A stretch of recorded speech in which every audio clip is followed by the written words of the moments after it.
It is that time that I share with you a true astral projection experience story and what I learned from it. Honestly, I was going to put this one in my book because it had so many layers and so many dimensions to it. But I think it's time that I just go ahead and share it publicly. I won't go into as many details or cover as many corners as I share this story with you guys, but I'm going to share the gist of it and what I learned from it and how you can take what I've learned and apply it to not only your astral projection experiences as you come online, but to life in general, because it's all connected. Now, I had done a couple of videos, astral doorways, and I believe the videos about dragons and free will. There were a couple of reference points that I made in those videos that I'm going to bring into this particular situation that I'm sharing with you. I got a little confession to make. Honestly, in those videos, I was speaking as if I was just making general references off the top of my head, but in actuality, I was drawing from actual experiences. And I'm going to get into it right now. Alright, this experience happened not long after I had started publicly talking about my astral projection experiences. I believe I had done my very first YouTube video about March or April of 2009. This happened the winter of 2010. And there was a really bad snowstorm. It was so bad that the power in half of the area that I live, which is the Washington, D.C., Maryland, Virginia area, was shut down for, in some cases, a week. So when the power went out in my neighborhood, I just so happened to be on a computer doing a lot of work. I was working my butt off at that time, responding to emails, doing readings, producing videos. I was producing 3-4 videos a week at that time because it was all new, and Spirit was compelling me to get this information out. So I was on the computer working when all the power went out because the snowstorm was so bad. It was heavy ice. It was really cold. And this was around 9 o'clock p.m. I was actually tired and all the power went off, and I knew it wasn't going to come back on anytime soon. So I decided that I would just go ahead and get a bunch of quilts and blankets, pile them on top of one another, get under, pull the blanket over my head, and get some much needed rest. I had absolutely no intentions of astral projecting. I had no expectations. Well, I got under the cover, and before I knew it, I was out, but I became viscerally aware of waking up in total blackness. This is a very familiar level of awareness for me, waking up in total blackness. Now, when you wake up in total blackness by way of astral travel, astral projection, the darkness is blacker than any black that you can begin to imagine. And there is a slight coldness about that environment as well. But again, because I've been there so many times, I knew what was going on. So just imagine you closing your eyes and you literally waking up in another reality, and your senses are heightened 10 times more than what it is now. When I'm in this state, I just instinctively know to start walking, because for me, it may be different from other people, but for me, when I'm in this state, I'm usually very close to the earth realm. And you'll understand why as I explain this story further. So I instinctively started walking.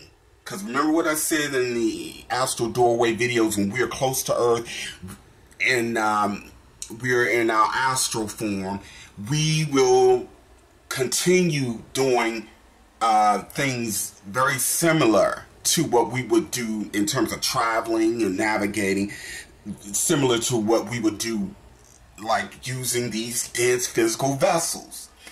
And so I instinctively started walking upstairs. I just knew stairs were in front of me, even though I could not see it. I just knew they were there, and I started walking up the stairs. And as I was walking up these stairs, the reality that I was walking into started coming into view. It was kind of like phasing in. And as I'm walking towards the stair, I see like a diner scene, kind of like in a mall area type scenario. And as I get closer to it, the more it becomes layered and very physical like. So I walk up in this area, and right away I feel like something is wrong. And here's what I noticed right away. I could not sense my physical body. I had never felt that prior to that point. So immediately I started thinking, did I stop breathing in my sleep? Because what a lot of you guys know, that when we have a full-on, full-out conscious astral projection experience, our physical breathing, the physical body breathing becomes very, very faint. And I have been known to stop breathing in my sleep because I would go out so far. But I would still have an acute awareness of my physical vessel. Right away, something felt wrong, and that was the disconnect. I started walking up to people and asking, where am I? What is this? What's going on? And they were like, oh, chill out, you know, it's okay. They were trying to calm me down, and they would just continue having a discussion. I started becoming even more agitated because I know something is wrong. So I'm going to person, and it was as if they were ignoring me on purpose. So the more I feel like these people in this diner scene were ignoring me, I started getting really agitated. So I then started walking off to try to figure out what's going on. Where am I now? By this point, I'm thinking, oh my God, I think I passed away in my sleep. And then I start thinking about my mother, you know, my goodness, my sister, they will find my body. All kind of crazy things were rushing through my head. So I'm trying to get clarity. And I wasn't even thinking to use my mind to do things that I would normally do in a higher state by thought. I was literally in a confused state. And this is why I could not discern right away what was going on around me. So I then, as I said in the astral doorway, I walked out of the diner scene, and there was a corridor, and there were these different open doorways along these corridors. I went into the first corridor, which was to the left, and I went in there, and in that corridor was like a auditorium, a large auditorium, and I could see there was like a director. He was an older Caucasian looking male, and a African American woman was sitting with him, and they were sitting in the middle section. I walked down and I sat in the on the left hand side at the chair that was closest to the aisle, and there were some people on stage rehearsing, and the man and woman, they were carrying on as if as if I wasn't there. The people that were on the stage, they were carrying on as if I wasn't there. And I'm sitting in this chair and I'm thinking like, what the hell is going on? Did I die? I just kept saying, I must have died in my sleep. I can't feel my body.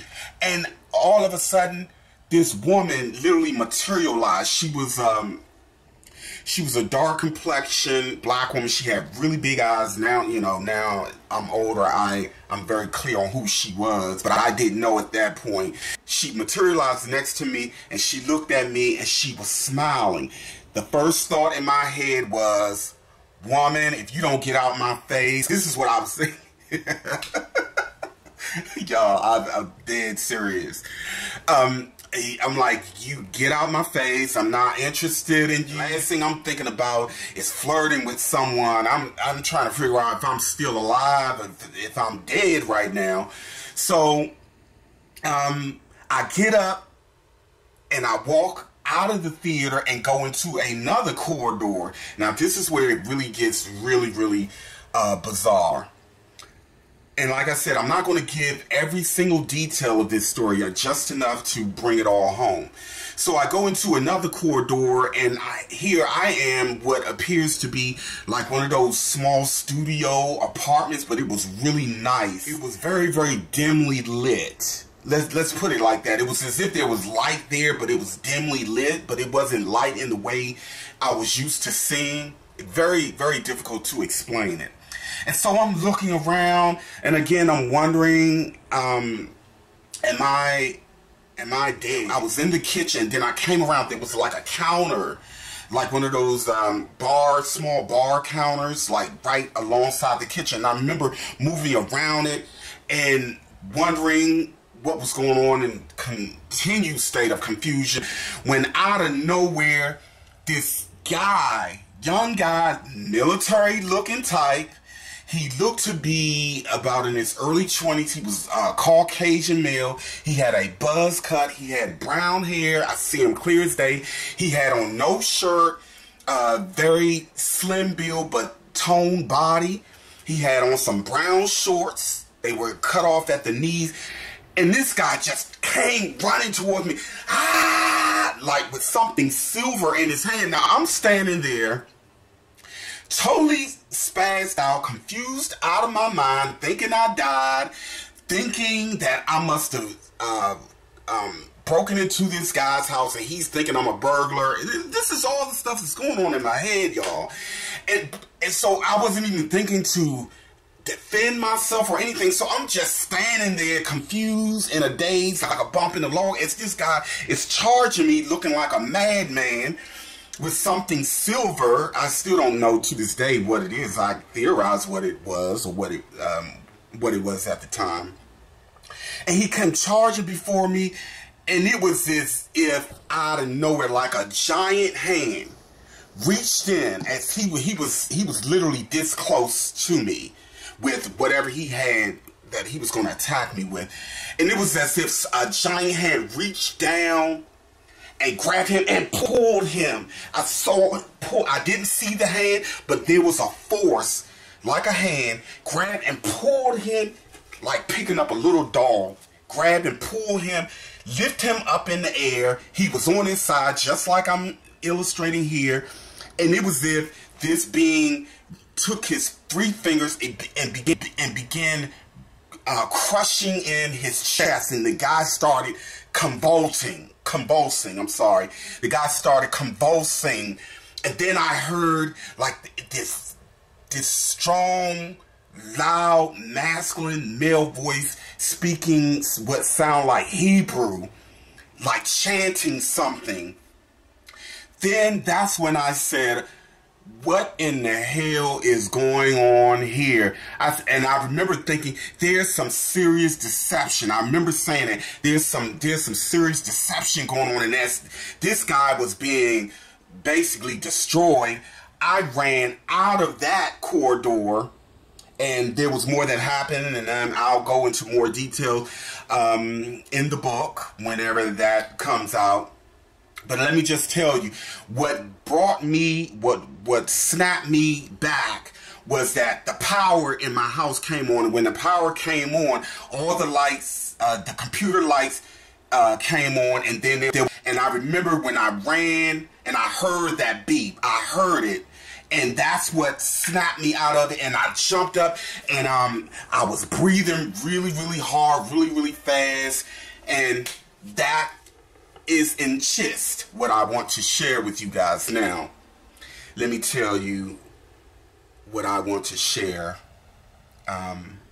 about that experience. Number one, at that time, I was under tremendous stress.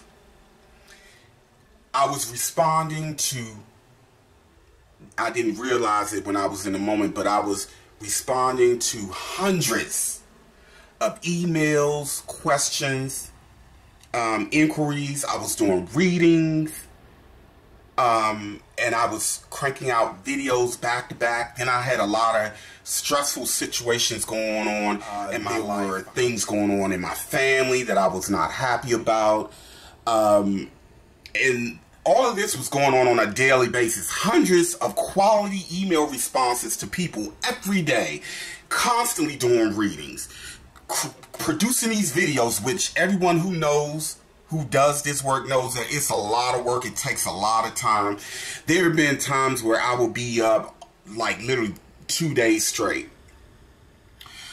With all of that stress, all of that pressure that I was putting myself through, I threw myself so out of balance that I almost got my astral body disconnected. Now, I have written an article about the death of the astral body because someone had asked, is it possible to kill the astral body?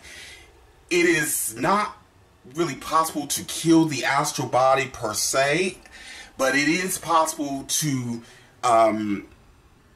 block the astral body off from access into the astral realm for a certain period of time until a person, if the person has the knowledge or the inner workings to rebuild or recreate. Some of us have mastered this to a level where we've created multiple astral bodies should one be impaled or broken off.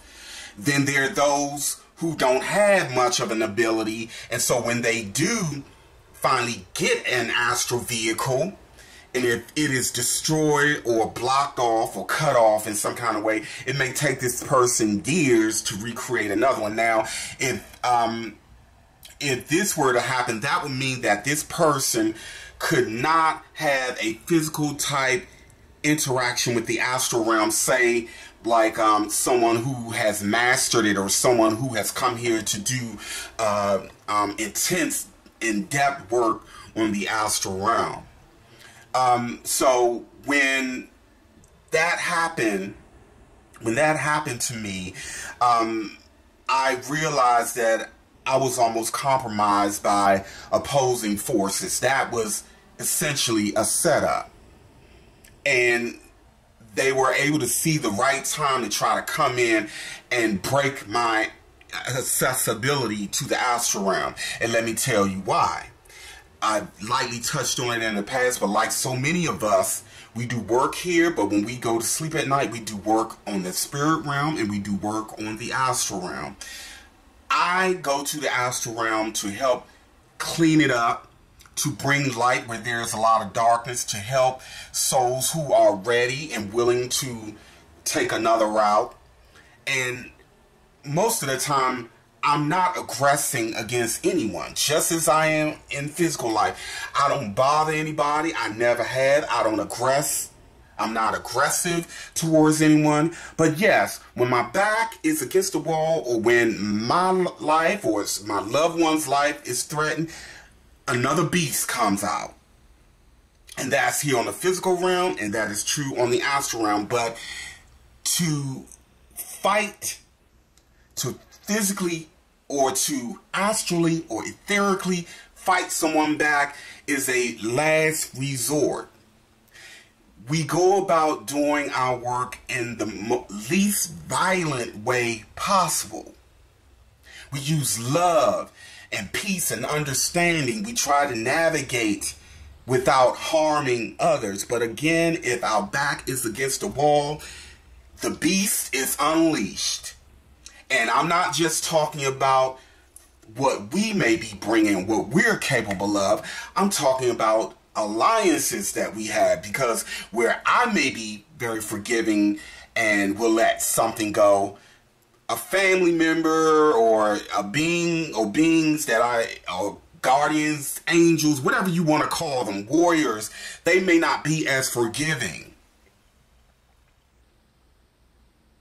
So this was allowed to happen because, again, there is no manual in having or how to go about doing this from our unique perspectives and our unique makeup and plight. We have done this similarly, yes, but every situation is going to always be different. Every task is not going to be the exact same. So that experience was allowed to happen so that I can better understand my power, my ability, and to also understand my thresholds, and to not overexert myself, to know my boundaries, and to set boundaries, because that experience also prompted me to start setting boundaries. I learned a lot from that experience, and just like I have, many of you have and will go through similar experiences. But no matter what, always know that whatever you experience, whatever you see, whatever you go through, it is for a greater good. We are here to help those who want to be helped. And yes, there are souls still and continuously still being trapped in the lower astral realms, either by their own belief systems or by being trapped by beings who are basically of an ill intent, who have ill intentions, and those beings who are there are not getting the right enough light and clarity to know the difference. We're here to bring light, rays of love. This is what I'm showing you guys in my videos in so many different ways, whether it be artistically, visually, or by my actions, or by me simply being here giving you a smile from time to time. So that's pretty much it. Jot down your comments. Please rate or like, share the videos. Now let me say this really quick before I go. Some of you already know this to be true. You're posting comments and they don't show up, or trust me when I tell you, I rarely delete comments. The only time I delete comments is if someone comes in and posts something nonsensical or offensive or disrespectful. But if people post comments that is related to the subject matter in the video, even if it's a difference of opinion or point of view, I do not remove comments. You guys know I have been talking about issues that I've been having with my YouTube channel since March 29th of 2012, because overnight my subscriptions dramatically dropped. It was overnight. This was not a gradual thing. Comments started disappearing. Emails started disappearing. I've just been having a lot of problems with my channel. Subscriptions, you name it. My control consoles, I've been having issues with it, and it's just gone to another level. So please know that I have no problem with people commenting or challenging a perspective. I'm not that dude. I don't have a problem with that. So please know, if people are saying things that like whatever that would cause you to question the validity in terms of my character or what I'm doing or my credibility, I ask you to please always use your proper discernment. So that's all I have to say about that. Continue to question, learn, and grow. And never forget that we are truly loved beyond measure. In spite of everything, we really are. Thank you so much for your time.